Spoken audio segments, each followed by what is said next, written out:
অবশেষে প্রকাশিত হলো নবম পে স্কেলের পূর্ণাঙ্গ প্রস্তাবনা। প্রধান উপদেষ্টার সরাসরি আলটিমেটাম, নভেম্বরেই পাশ হবে। বিস্তারিত ভিডিওতে। অবশেষে প্রকাশিত হলো নবম জাতীয় পে স্কেলের পূর্ণাঙ্গ প্রস্তাবনা। ডক্টর মোহাম্মদ ইউনূসের সরাসরি নির্দেশ, এই সরকারের মেয়াদেই কার্যকর। কর্মচারীদের আলটিমেটাম, নভেম্বরেই পাশ করুন, নইলে পদত্যাগ করুন। জেনে নিন নবম জাতীয় পে স্কেলের আজকের বিস্তারিত তথ্য। প্রিয় সরকারি চাকরিজীবী মহোদয়গণ, আপনারা যদি আমাদের চ্যানেলে নতুন হয়ে থাকেন তাহলে চ্যানেলটি এখনই সাবস্ক্রাইব করুন এবং ভিডিওতে লাইক করুন নবম জাতীয় পে স্কেলের সর্বশেষ তথ্য সবার আগে পেতে। অবশেষে বহুদিনের অপেক্ষার পর প্রকাশিত হলো নবম জাতীয় পে স্কেলের পূর্ণাঙ্গ প্রস্তাবনা। কর্মচারীদের মধ্যে যে উদ্বেগ, উৎকণ্ঠা আর হতাশা দীর্ঘদিন ধরে জমেছিল তার অনেকটাই যেন এক মুহূর্তে কমে গেল এই ঘোষণার পর। মূল প্রস্তাবনাটিতে ঠিক কোন ধারায় কী পরিবর্তন আসতে পারে সেই নিয়ে চারিদিকে ইতিমধ্যেই চলছে আলোচনা। তবে সবচেয়ে বড় স্বস্তির খবর হলো এই প্রস্তাবনা এবার আর কোনো কাগজে কলমে আটকে থাকছে না।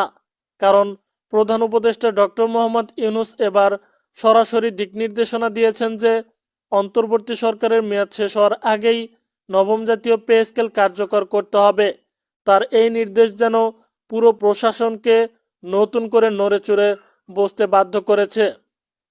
এর আগে বিভিন্ন বৈঠকে নবম জাতীয় পে স্কেল নিয়ে একের পর এক মতবিরোধ, বিলম্ব, সংশোধনী এবং আপত্তির কারণে পুরো বিষয়টি যেন থাকে থমকে গিয়েছিল। কিন্তু প্রধান উপদেষ্টার কঠোর নির্দেশের পর এবার আর পেছানোর কোনো সুযোগ নেই। প্রশাসনের ভিতরে যে জটিলতা ছিল সেটাও দ্রুত সময়ে সমাধান করা যাবে বলে জানা গেছে। অনেকেই বলছেন এই প্রথমবারের মতো এত কম সময়ে একটি বড় পে স্কেল সংস্কার এতদূর এগিয়ে নিয়ে এসেছে। এর পেছনে ভূমিকা রয়েছে অর্থ উপদেষ্টারও। তিনি নিজেও স্বীকার করেছেন যে আমরা অন্তত কম সময়ে অনেক দূর এগিয়ে নিয়ে যেতে পেরেছি। আপনাদের হতাশ হওয়ার কোনো কারণ নেই, ধৈর্য ধরুন, নবম জাতীয় পে স্কেল খুব শীঘ্রই আপনাদের হাতে তুলে দিতে পারবো। অর্থ উপদেষ্টার এই বক্তব্য কর্মচারীদের একটি অংশের মধ্যে কিছুটা স্বস্তি আনলেও অন্যদিকে তীব্র চাপও সৃষ্টি করেছে। কারণ দীর্ঘদিন ধরে সরকারি কর্মচারীরা দাবি করে আসছেন যে নভেম্বর মাসের মধ্যেই প্রস্তাবনা পাশ করতে হবে, নইলে তারা আর অপেক্ষা করতে রাজি নন। মাঠ থেকে শুরু করে সচিবালয় পর্যন্ত বিভিন্ন স্তরের কর্মচারীরা স্পষ্ট ভাষায় জানিয়ে দিয়েছেন, যদি নভেম্বরের মধ্যে পূর্ণাঙ্গ প্রস্তাবনা পাশ না করা হয় তাহলে আপনারা স্বেচ্ছায় পদত্যাগ করুন, না হলে আমাদের নবম জাতীয় পে স্কেল দ্রুত পাশ করুন। কর্মচারীদের এই অবস্থান সরাসরি প্রশাসনের উপর কঠোর চাপ সৃষ্টি করেছে। তাদের মতে গত 7-8 বছর ধরে যে পে স্কেল সংস্কারের কথা শুধু শুনেই যাচ্ছেন, বাস্তবে কোনো পরিবর্তন তারা দেখেননি। যদি অন্তর্বর্তী সরকার ক্ষমতায় আসার পরও পরিস্থিতি অনেকটাই বদলে গেছে, তারপরও কর্মচারীরা বলছেন প্রতিশ্রুতি দিয়ে থামলে চলবে না, এবার বাস্তবায়নই একমাত্র সমাধান।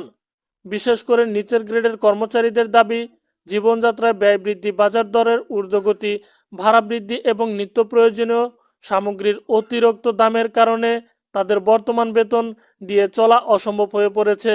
তাই নতুন পে স্কেল তাদের কাছে কোনো বিলাসিতা নয়, বরং একেবারে জরুরি প্রয়োজন।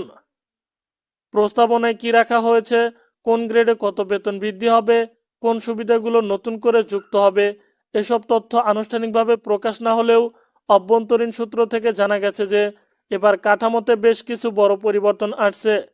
বিশেষজ্ঞরা বলছেন এই পরিবর্তন শুধু বেতনেই নয়, গ্রেডিং সিস্টেম, ইনক্রিমেন্ট, পেনশন, উৎসব ভাতা এবং বাড়ি ভাড়া অল ওভার বড় ধরনের সংশোধন দেখতে পাওয়া যাবে।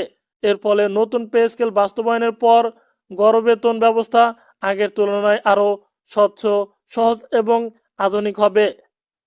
অন্যদিকে রাজনৈতিক বিশ্লেষকরা মনে করছেন অন্তর্বর্তী সরকারের জন্য এটি একটি বড় পরীক্ষা। কারণ একদিকে সময় খুবই কম, অন্যদিকে কর্মচারীদের চাপ ক্রমেই বাড়ছে।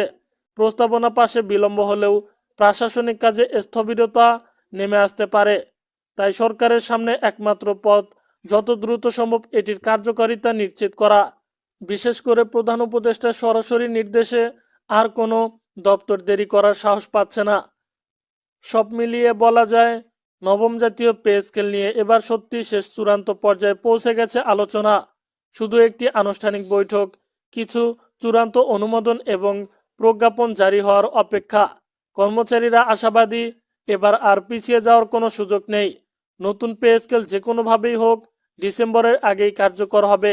তবে শেষ কথা, সবাই এখন তাকিয়ে আছে সরকারের পরবর্তী পদক্ষেপের দিকে। তারা কি কর্মচারীদের আশা পূরণ করতে পারবেন, নাকি আবারও আলোচনার জটিলতায় আটকে যাবে সব, সেটাই দেখার বিষয়।